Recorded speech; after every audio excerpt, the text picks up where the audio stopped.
Welcome to the School of Laughs podcast, brought to you by schooloflaughs.com. Whether you're an aspiring comedian, a part-time pro, or a speaker who wants to become funnier, this is the podcast for you. We'll break down tools, tips, and techniques to help you get bigger, better, and more bookable. And now, here's the show.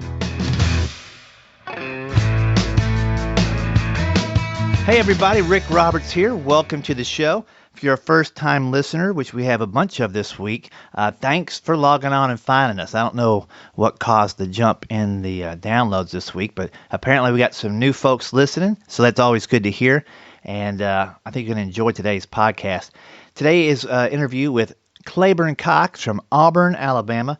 Very funny guy I met back in 2008 or 9, and we have a good time kind of catching up. For one, he's way down there in Auburn. I have never been to Auburn, Alabama in my 49 years of living, and finally got down there, knew he lived there, grabbed him for the show. We talk about what it's like to have a day job and pursue comedy. Also, what it's like to get ready to record a CD. I will get into that just in a second. I did want to make a couple of quick announcements. First off, thanks to Derek Michael Tennant, our Patreon supporter for this episode, and also to the Clean Comedy Challenge. We'll hear from Leslie a little bit later on in the show, and she can tell you all about those things coming up. I also would like to pump up the awareness of the Christian Comedy Association Conference taking place June 3rd through the 5th right here in Nashville, Tennessee. The CCA is all about Christian comedians getting together, helping each other out with not only the comedy aspect, which we dig into really deep, but also in the ministry and the business aspect of being a comedian and helping out charities, fundraisers, churches, all kinds of missions, different groups who use comedy as an awareness tool or as a fundraising tool to get a bigger message across. That conference takes place in Nashville, Tennessee, June 3rd to the 5th, like I mentioned, and it's going to be really jam-packed. We have over 17 breakout sessions and keynotes, all geared to making you a better performer and better in your walk with Christ. So if that's something that interests you, check out ChristianComedyAssociation.com. Learn more about it there. You can attend the conference as a non-member, just kind of kick the tires, absorb the information, and take it with you. Or if you'd like to join the CCA, all the information is on the ChristianComedyAssociation.com website. I'll talk about my upcoming comedy class dates here in just a little bit, but right now let's get into the interview with Clayburn Cox. I am here with Clayburn Cox. How are you doing, sir? I'm doing great. How are you doing, my friend? I'm doing excellent, and I've been looking forward to this all day long, just thinking about how long it's been since I've been face-to-face with you, and I have to say it's been a couple of years at least. Right. I think your question when we talked on the phone was, are you still doing comedy? So that's always good to hear, right? So, yes, I am, by the way. That's awesome. So, and you live in beautiful Auburn, Alabama. Right. Yes, I do. Which is not exactly known as the comedy capital of the world. Not yet, obviously, since you didn't know if I still did it or not. That's but right. Yeah, we're trending up, Rick. Yeah. So. Well, there's Austin City Limits or things like that. You need like Auburn City Limits, a TV show that showcases talent, whether it's music or comedy or something. I'm working on it. Just calm down, will you? So, a lot of pressure all of a sudden. Did you grow up around here? No, but I came to college here. I grew up 2 hours away, and came to college, never meant to stay, wanted to move back home, and fell in love with the place. And it has grown, almost doubled since I got here. I take full credit for that. And so what you see, you're welcome, right? Yeah, you did a great job. I'm impressed with the hardwood floors. Right, yes. So. And you moved here. You moved here for college. At that point, what did you think you were going to do? Like after college, what was the path that you because when you're in college, you have an idea, but it's not always the correct fit. Oh, sure, right. Yeah, so never, comedy wasn't on the radar at the time. Just wanted to be a school teacher, and started telling stories to the students, and that helped to kind of blossom the comedy, but very indirectly, That's cool. And tell everybody, because a lot of people obviously don't know who you teach. What subject is it? And how did you get started in that subject? First of all, did you almost say most people don't know who you are? Because that's another insult. Who I am. So most people don't even listen to this podcast if you go on sheer numbers alone in the world. Gotcha. Okay. Well, so I teach at Auburn High School. That's my day job, and I teach. Basically, what I do is I will show them how to use Photoshop. They're teenagers, and they use it to make me look stupid. That's the job. In fact, years. There was a full year where they put you in different, was it corn? So, that's been going on 9 years now. 9 years. Tell me a little bit about that, because I found that hilarious. Oh, well, that makes one of us. So There was this kid out of the blue. I don't know, but one day were like, Mr. Cox, do you like corn? I said no. And so psychologically, starting there, they started to use corn to psychologically disturb me. And so they'll like use Photoshop to, like, they'll take a picture of me and replace my head with an ear of corn and type out corn on the Cox, or, it's all the time. They will bring it to my doormat at my house where I live. They will bring me trinkets. Like last week, I got a Lego man, but he was like a corn Lego man. Which who is the target audience for that? Yeah, that's pretty specific. Did they have that custom made? I don't. They went to a tool and die maker at Lego and said, "We need some corn for Clayburn." They went to, I don't know, but I wish that you wouldn't sass me. I've been to working with teenagers all day, so I'd rather talk about anything else, Rick. That's to be hilarious. honest with you. That's funny. And so I told my wife what you did, Right. what subjects you taught, and she's like, I am so out of touch. Why didn't they have cool classes like that when I was in school? I said, because they didn't have computers when you were in school. But Photoshop, they must enjoy the class, don't you think? That more than not, there's some boogers who are going to be boogers no matter what, but most I think so. Have you conned them into doing any like projects for you for promo or no? Because it would have corn and everything. So yeah. So actually very little. Like I used to have a little bit on my website, and that's been changed since. But they do neat work. They'll do it for real people. There's one doing it for a local politician or for clubs and classes and stuff like that. I believe I had one of the people in your class do a little thing for me a while back. I think you're right. When I was looking for logos for the School of Laughs, they had different people like. Okay. I thought, well, I'll see if Clayburn has any students that might be interested. That's right. I used to do some myself for you, actually. It's been a while. So might have to get to do some more. I've always got the need. Right. That's cool. So you started teaching, you were telling stories. How did you find a avenue for comedy around here, or did you go to a different town to do it?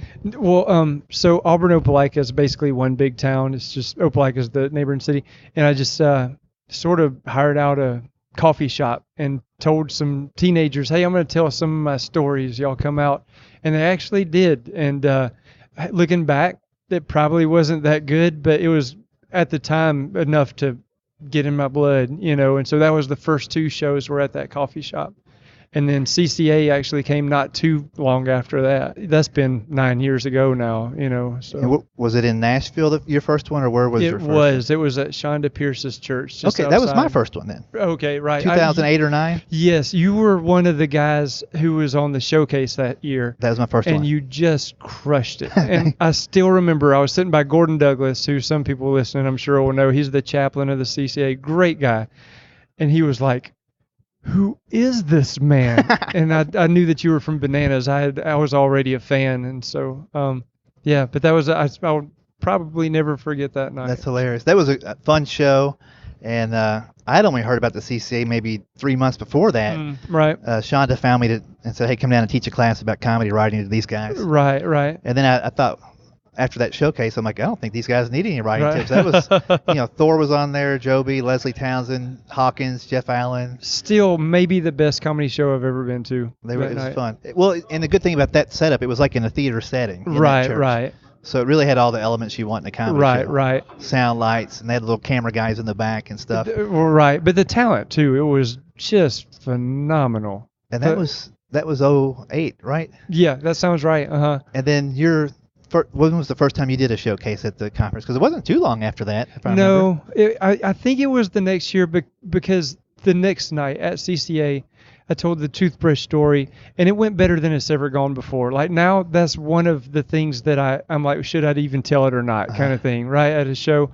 But it went better than ever, and so I got on their radar, and so I think the next year or 2 years later or something like that. Was that like in that little side room where everybody... Right. Yeah, I remember watching that. And Toothbrush Story always kills me. So because it's so focused on just day-to-day objects that take on a whole new life. Right. It's almost, in a way, it's like you're presenting a cartoon. These things come to life, and there's action, and there's good versus evil. There's a lot of elements in there. Now, again, you live down here in Auburn. Right. I know Sam Beeman, who I was going to call today, but I'm in and out. I don't have enough time to grab everybody. He's like an hour away? 70 minutes? Oh, less than that. Less than that. He's maybe 45. Okay. So, and our friend Ed Wiley is a couple hours? He's a few hours, yeah. Okay. Yeah, I had a show with him a couple nights ago. So. Yeah, I saw that. Now, who else is around here that you can bump things off once in a while. Oh man, we have a fun little group. Kristen Weber is in Atlanta. Bone, of course, is in Atlanta. Bone is out of our league. He's Bone Stinkenhampton, right? And so we don't get to do a lot of shows with Bone, but when we do, they're always so much fun. But it's more often I get to do things with people who are just kind of in my class, and so Timothy Bannister, Sam Beeman, Andrew Stanley, Ed Wiley. That's some of the. Those are all good guys. Yeah. Love these guys. Yeah. Oh, so much fun to hang out Carrie's with. hilarious too. So, yeah. That's pretty cool. So, when you get the itch to do comedy, so you're teaching class, and you've got family. You got 2 kids? 2 little girls. Two little girls, and their ages now are 8 and 5. That's fun. Oh man, right. So let me tell you something, Rick. So last weekend, took my 5-year-old to a little thing. Saw her friend named Evie. Said, Evie, what are you gonna be when you grow up? And she said, I want to be a haircut lady. And I said, well, will you cut my hair when you get older? My girl, she looked right at me. She said, you might be dead by then. And she was not joking, just straight face, deadpan, completely serious. Like, have you not thought about this, old man? Right? That's hilarious. At least she didn't say you probably won't have any hair, because that's what my kid would say. No, she wasn't even worried about it. She didn't even act sad about it either. Yeah, so you should be so lucky that I live long enough to cut your hair. Right. That's hilarious. And your wife, did you meet her before you started teaching at college? How did that all happen? Yeah, so I had been teaching for a while. We actually, a large group of my friends went bowling, and one of the members invited her. She was living in a nearby town, and there were three lanes of us, and I was about to start bowling in the right lane. She was 2 lanes over in the left lane, and I was like, why would I bowl with these people? I'd rather go bowl with that hot girl over there. Right. And the rest is history. That's great. Yeah. That's funny. I thought you said there was 3 lanes of girls. Oh, no, I surveyed them all, and I decided to conquer the left lane. No, well, you think the worst of me, don't you? You really do. After that toothbrush story, it's hard to tell where you're going. All right. And so at that point, when you met her, had you been doing some comedy, or the comedy? No. So she saw you from the very beginning then. Right. Yeah, so we had been married for a few months, and I got a banana. I had already been thinking about doing something. Mm-hmm. Got a banana sampler. And you may have been on it. If not, there were a few, and you were on one of them, and that spawned it all. And you're like, I'm funny. So I could do better than that guy. She She agreed 100%. Well, why not, Rick? So, but like she almost talked me out of it. But it was like $3 at a little Christian bookstore in Savannah, Georgia. Uh-huh. And so I was like, look, I'm interested in this, and it's $3. And so we did it. And so yeah, that's the way to do it. But get married first, then tell them. Yeah, I'd like to do stand-up comedy. That goes great. Yeah. So. I'm always curious. My wife saw me doing comedy. That's how I met her the first time. So she knew from the very first day. And she still married you. That's what I thought. And she's seen my act. She knows. But she knows the long curve it's going to be for me to make this full-time. Right. So it is interesting, though, the dynamics there. Because it is time away from home sometimes. Right. You've got obligations already throughout the week. So how do you balance that, trying to find the right amount of times to do it enough to where you can keep up your chops, right, and to stay in the flow of things without disrupting the family too much? Well, I don't get called that often. I do like maybe on average 2 shows a month or something like that. So until my phone starts ringing off the hook, we don't even have to worry about that. It's very much a side thing. My wife is so great. She's such a keeper. She I have zero fear about anything going wrong whatsoever when she's with the girls, at the house, taking care of things and things like that. So she's great. She's cool with it. So is a couple times a month enough to kind of keep you going, or do you find that you kind of got to restart when because the engagements aren't how's your memory? I guess what I'm trying to say, because it would take me a little bit of ramp up every time to fill in the blanks. The only hard part for me is the one-liners, because it's memory based. The stories they flow easily, but thankfully, working with teenagers all day, every day, I've actually learned to love to deal with hecklers. Like, if people don't heckle, I almost don't know what to do, because that's the day job, And so if people don't heckle, I will almost encourage heckling, Yeah. just to have the back and forth with them, right? And so that's my favorite part now. That's really. cool. So you kind of bait them a little bit, and then once you get them on the hook, you're like, oh, you didn't know what you were in for. I wouldn't have worded it so eloquently, but something like that, right? That's pretty good. I do think one-liners are the hardest to organize. Right. So some one-liners, they used to work better than they do now, or vice versa. And it may be because of the order of things and things like that. So that's interesting. It could be the order. I find sometimes the jokes that I like the most that work because they work the best more often, they'll go for a while, then they kind of take a back seat. Right. You get used to telling them a certain way for sure. Right. But a good thing to do is sometimes on purpose put them in a new place to see if they're strong enough to be there. Gotcha. Put them earlier in your show to see if the audience knows you enough at that point to take those chances with them. Right. There's all those little things that's what I love about comedy. It's right. never even close to being the same thing 2 times in a row. Right. Speaking of this, I remember looking at the CCA website, Rick, 9 years ago, and it said something like, "We're here to help people with the craft of comedy." I was like, "Yeah, right, craft. Well, it's telling funny stories." 9 years later, I could not have been more wrong. Right? It's so much intricate, cerebral thought that goes into all this stuff. Right. What do you do when you find, either a spot in your act you want to kind of redevelop, or when you get an idea for a new joke? How do you go about the process?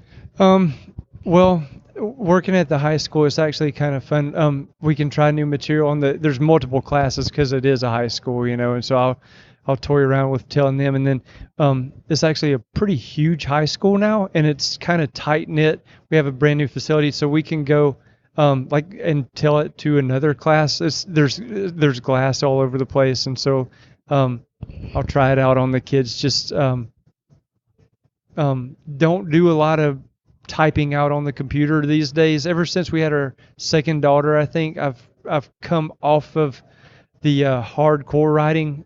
Probably need to get back into that a little bit more audio than written right now. So you like talking into your phone and listen back to it, or just to the your feedback students? to the kids? Yeah. Interesting. Yeah. And I've always found you to have a real economy of words with your material and a patience to let the audience do their part of the show. So and I say that in most admiration. Well, thank you.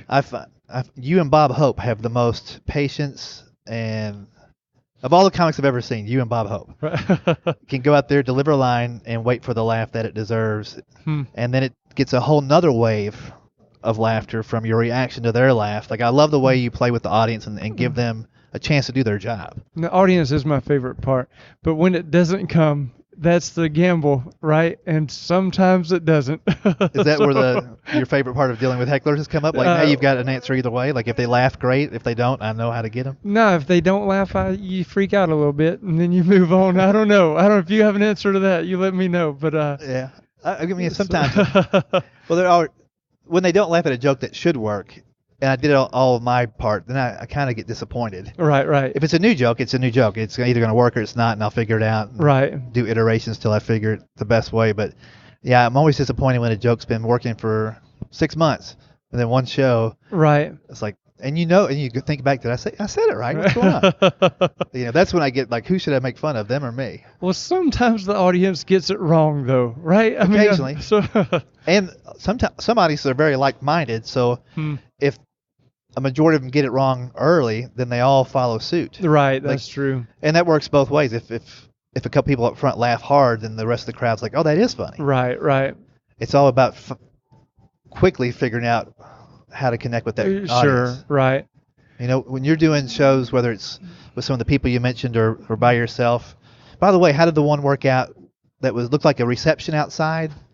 That was actually a lot of fun. Thank you for the help. For the people who are listening who don't know, so Rick, he put on Facebook that he had a show with a dance floor, and a dance floor between him and the audience, which that is tough. I've had one like that before that was less successful than this one. And so I had a similar show. It was an outdoor show for one thing. Downtown Mobile, you could hear motorcycles go by, you could hear the clock chime, you could hear oh goodness, what else? A train. There was a grass dance floor.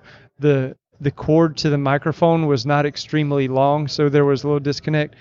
but thankfully, like, they were just a fun crowd to talk to, and so beside the jokes, just the interaction was a lot of fun with them. And boy, I prayed like crazy, more so than I prayed before most shows, but more so for that one. Yeah. And I don't know, this doesn't necessarily always work out, but like Esther in the Bible became queen.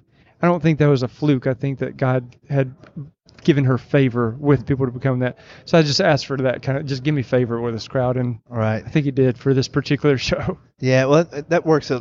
The prayer works, and then it also it calms you down a little bit. Like, it's out of my hands. Like, Right. And when I showed up to my dance floor situation, I mean, as soon as I walked in the room, I was so disappointed because it was a pretty decent gig, and I thought they're not going to get a sliver of what they're paying for because Right. they put this huge obstacle in. In fact, a band came out and played, a marching band Wow. came out and played on it. I can show you that video if you want. Wow. Yeah, of course. And but I prayed, and luckily, right before I go in the room to do my part, these camera guys walk in, and there's a huge screen that they lower behind me, and everybody can see me perfectly. And you didn't even ask for that. That just... No, all I'd ask in the contract is, I only have like 2 things that says this will nullify a contract, and one is a dance floor.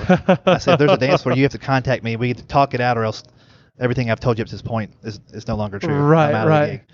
And so, but yeah, I prayed about that one, and Wow. luckily it was inside at least, and I had the technology. Right. Were you was it like a reception or a wedding thing? It or what was a 25th wedding anniversary party. Oh, And cool. So they were a little bit older. Right. Generally. That's So- cool. And how old are you now? I turned 39 next week. Okay. So That's a good place to be comedically. I, You got some life behind you. yeah. You still got a few years left. Right. If you live long enough to get your hair cut. Unless my daughter's right. So, Yeah, maybe those scissors, she's got some other plans for. Watch out. I do tell them they can't date during my lifetime, so they're probably going to kill me one day. That is hilarious. Hey, I'm going to pop in here just for a second, and let's acknowledge our sponsor, the Clean Comedy Challenge. Are you a comic who wants to take your comedy to the next level? Sometimes you need a little help, and that's where the Clean Comedy Challenge comes into play. This is Leslie Norris Townsend, and I'm the creator and producer of this challenging event. This year we have 3 different locations, each with a cash prize. 2 of the 3 are full-blown 3-day events with seminars, critiques, and performances in a real comedy club. Past attendees include Johnny W., Charlene May, Andy Madango, Marty Simpson, and Mike Paramar, all who are now full-time comedians. So, if you're ready to take advice from the pros and perform in a real comedy club, go to cleancomedychallenge.com. It's not where you start, it's where you finish. And don't forget to mention Rick Roberts' School of Laughs, so I know where you came from. Do your kids have a little bit of sense of humor watching you? They're do what you do? hilarious. Yeah. Well, actually, I've seen some of the stuff you've posted. I know they've got a sense of humor, but Yeah. what strikes you about them that, compared to your own, like growing up, do they have more humor than you had growing up, or? Yeah, we're all kind of hams, like 2. When I say 2 of the 3 of us, between myself and my daughters, 2 of us are borderline introvert, extrovert, actually, but in front of a large group of people, we kind of ham it up. One daughter is just a straightforward extrovert, and so she's more the cerebral and thinks funny thoughts and things like that. The one who's introverted, she has really crushed it in her facial expressions, and she knows it. Like she will intentionally make a face that could just make you laugh, which I'm so proud of. Like, Yeah. I don't know, not many people can look like she looks and make people laugh. I don't know. So Almost like Jim Carrey-ish, where she can contort her face, or is it just the timing of the looks? both. Like, it won't, see, that's the thing. She won't do over the top looks either. It'll be these subtle little, subtle little gritty looks. Like, it's not the over the top zany Happy Meal colorful look. It's just like a simple little glare or big. I don't know. It's hard to explain. Yeah. Someday, you'll see her someday. She's getting on stage with me a little more than she used to, which isn't a lot, but still, Well, this thought passed through my mind like a couple weeks ago. Ed Wiley has 5 kids, or is it 17? 6. Yeah. I get lost. Right. But he's posted some videos with them. And I started Right. thinking, there are tons of gospel groups that are family Right. that go out and do shows.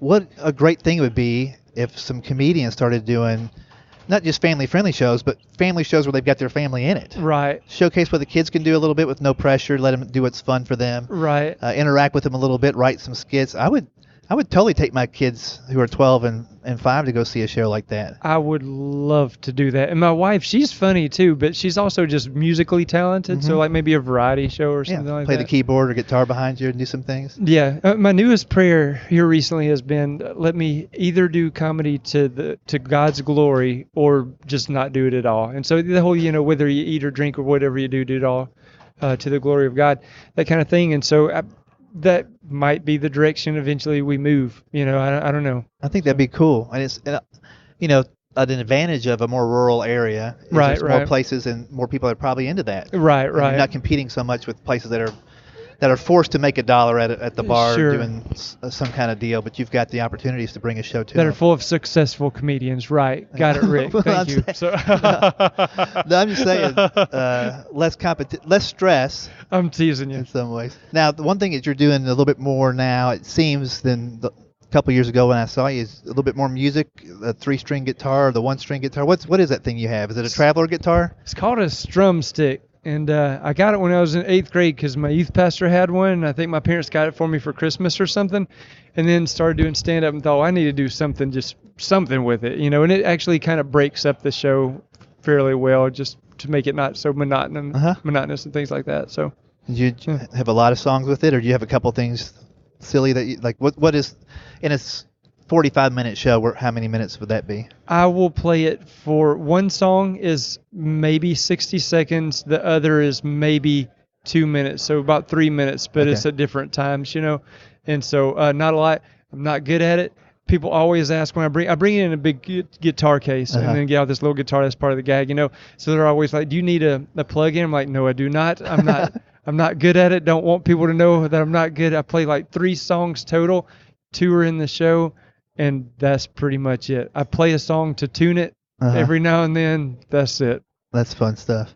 Now you've recorded. Did you record the DVD down here? How did that go down? In Auburn. Because we have a lot of people listen that are probably, and we've talked about it several times on the podcast. But a DVD is a nice way to showcase a lot of stuff you do. But it is stressful to put together the taping and everything else. So walk me just through how you pull that together down here.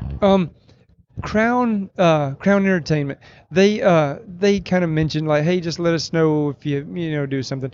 And so put together a show here at it's like a local college ministry, and it was just I knew the room. I had done the room a couple of times, not a comedy room, but just a all multi-purpose type room. And we crammed chairs in there and advertised it like crazy. And thankfully, it was fairly filled up, and so we ended up having, I don't know what the number was, but it was the right number that we needed, and hired somebody to come in, redo the background completely. Had to hire a stage guy. There was no stage. Hire somebody to put up a background. It basically looked like a big empty house except for chairs, right? And so that was interesting, and for the second one, I think I would do some things differently. Everybody I hired did great. However, might be nice to just go to a place that's already set up. Yes. Thought it might be a good idea to find out somebody else who's already doing one and then go in with them, just because you could split it financially. Right. And there's bigger, better comedians than me, believe it or not, Rick, who I find that hard to believe. They might already have a crowd brought in, or that kind of thing. And so live and learn. We're happy with some things, and some others we'll live and learn from. But everybody that I hired, they did the best they could with what they had, what I gave them to work with. Yeah, well, I know it is a stressful thing. That's why I haven't done a DVD of my own accord. Right. It's overdue, but I keep thinking, man, that's just a lot of work. Thinking about doing a CD this summer, actually. And you have any huge tips about that, by the way? Yeah, I just did one, recorded in October and just came out a couple weeks ago. Right. And I guess I did mine at a club. It was an improv club. Okay. Not an improv chain, but a place that only does improv comedy, basically. Right. And I liked it because it was smaller. I think if you set 90 people, it was full. Sure, right. It was It wasn't deep. It was wide. Right. I would have liked it to be a little less wide, but again, it wasn't a huge room. Sure. The lights were great, and the sound guys. I wouldn't be afraid to see if a label would help you do it. Right. Just look into it. Because the other 9 that I did were all. I brought recorders and set them up in the back of the room. And, right. This one, I was like, I don't have time for that. Right. And so these guys came in with like 6 or 7 microphones. They put them all around the room, different places, the right kind of microphones. Gotcha. They knew how to run it off the board and get a split for my guitar and for my vocals. So when we got to that part, they could mix it correctly. Right. Before, I just kind of had one sound, and I would kind of bring everything up or everything down. Gotcha. So having all that was a big help. Even if you don't have a record label do it, maybe just getting a sound engineer. Okay, right. Well, see, that's the thing. I've got Sam Beeman. He's actually good at that type Sam of thing. So as far as venue and things like that, I guess, like you were very pleased with your small room, right? Yeah, so. Plenty of parking's a good thing to have. Right, okay. I love my CD, the recording of it. The one thing that's interesting, if you listen to more than 3 tracks, 5 minutes into it, is it's just like super crisp because there's I wouldn't say a lack of ambiance. Right. But there's no glasses clinking because there's no tables. There's no forks and knives. Sense. Right. So in some ways it sounds a little sterile maybe, but also on the good side, you don't miss a single word. Well, sure. Right. So I would maybe look at that as far as having the room sonically sound and have a vibe to it. Okay, with right. or without you. So when you come in there, you're adding to it. Makes sense. And then promoting it, it sounds sometimes too far out, but 6 weeks out is not too much to start promoting. Right. Some people put it on their calendar right away because they love you. Right. Others need to be reminded every week leading up to it. Then you have to hammer them on the head right beforehand. Sure. Right. The one thing that with the record label that was good post fact is they promoted the release of the CD. So it's one thing to record a CD, but having the idea of what you're going to do with it after you get it out before you start. Gotcha. That makes sense. Then you can think, like the one thing so the record label said, one thing you have to think ahead about is the name of your bits. Because we're going to try to get this on Sirius XM, and it's easy. If they can see a bit that the title describes it, they know, hey, this might be good for the Blue Collar Channel or Jeff and Larry's Comedy Roundup, or it might be good for Laugh USA, or maybe good. But if you just title it something that you're used to titling it on your set list, it may not resonate with anybody. They might never click it. Right. So some of that ahead of time can help you start thinking about not only what jokes to do and what to call them, but how you construct a set. And it made me think in terms also of maybe what am I going to title this CD? Right. And so I had one joke that had a punchline. I didn't say that, but I was thinking it real loud. And I thought, well, that could be a good. So I worked that in a few more times in the CD. Smart, right. So thinking about the post project before you start is a good thing. So I've never really done that before. Gotcha. Well, so okay, I've got a room in mind that is already on the calendar. It's not that big. I might start marketing and punching up the just to make sure it's full when I get there, kind of thing. Yeah. So, and then as far as the distributing, like, do you have any recommendations for that? Like, because I'm not a household name, you know what I mean? So, are there any minor distributing places who are looking for that kind of thing? Well, what I'd done in the previous bunch of CDs was set it up with CD Baby. Okay, right. Have you done that before? I have not. I've heard a lot about it. So it's very simple and straightforward. Usually I record it with disc makers. Okay, right. To produce the actual physical disc. Right. But you could submit your audio files to them without even a physical product. And they could distribute it digitally to Spotify, Pandora, everybody. Okay. The thing that I liked with the record label is they have relationships. Like they took my CD in and sat with a guy at Pandora and said, would you like to do a 2-week or a 1-month exclusive? Things like that they can do that I don't have the relationships with. Right. But the trade-off is I give them a good fair share of the whatever comes in. Right. But they were able to do that same thing with Sirius and XM. They could walk right in and say, hey, listen to this with me here for a few minutes. Right. So it's worth it in the end. I think so. I mean, I'm already happy that my plays just in the past 2 weeks have increased on Sirius XM. Gotcha, right. So the relationship that the record label have definitely has helped me out now. The other thing I would say, if you're able to, which I was not able to, I guess I could have, but I just didn't think I needed to. And I guess I didn't in the end, but it's good to have 2 shows the same night. Smart, so you can mix and match. Because I was happy with what I got, but I thought after that night was over, I was like, I guess I wasn't happy. I would have just thrown this one in the garbage and gone back and done 2 nights somewhere else. Right. Wow. But I've been doing that set for a while, I knew where the jokes were, and I knew what they should get. Right. I just needed the audience to do their job, and luckily they did. Again, it wasn't a 300-seater, so the pressure was on them, but they laughed where they should, and we didn't mix anything besides levels. We didn't go in and add any laughter or anything. We did cut a couple of bits out because I got too loquacious. I don't even know if I'm using that word right, but it sounded cool. But I would get too wordy sometimes. Sure, right. And I'm like, I'm just going to cut that whole bit out. There's no reason people should hear that. Gotcha. Did you find that the small crowd was almost advantageous as far as the quality of the sound? Instead of it being a large mass of noise when there's laughing, you could actually hear individual laughs. Does that make sense? I think I would like that. Yeah, so. I can tell people in the room. It's right. 'Cause a lot more of my friends, obviously. Right. The other thing I would be aware of, which I didn't think of till down the week of, right, was I had my show on a Wednesday night. Okay. And during that week, I'm like, hey, you gonna come out? They're like, I've got a church small group. Of course, right. Which could be any night of the week, but Wednesday night, a lot of people are at church as well. And a lot of the people that would come to see me, I was like, you could have your whole small group come out, and we could write it off. I could say a prayer at the end. Or they could read the Bible, Rick. Yeah. So. Yeah, they all made the right decision. But that's something I would have it maybe on a Thursday. Sure. So you're not competing with everybody's weekend plans. Right. Could you redo a bit if need be? Just say, look, hey guys, I had a mishap on this, and retell it on a CD. Do you get the response you desire generally if that happens? Does that make sense? Yeah. What I did with mine is I was going to do the full hour pretty much as it came to me. I kind of knew which jokes I wanted to start with and end with. Right. And the other things would fall in place. But that day I did quite a bit of reviewing and making sure that the flow was there. Here's my ideal flow. Put that on the set list. They had a little conductor stand from the improv show that was in the corner, so I put my set list there. That's smart. And so I did my whole thing, and then I said, I'm just going to make sure I didn't miss, took a breath so they had a place to edit. Sure. So I'm just going to check my list, make sure I hit all the jokes I wanted to. And there was 2 jokes that I was desperate to record, but because they were newer, they didn't have a place in the show. Right. So I said, I got to do these 2 real quick.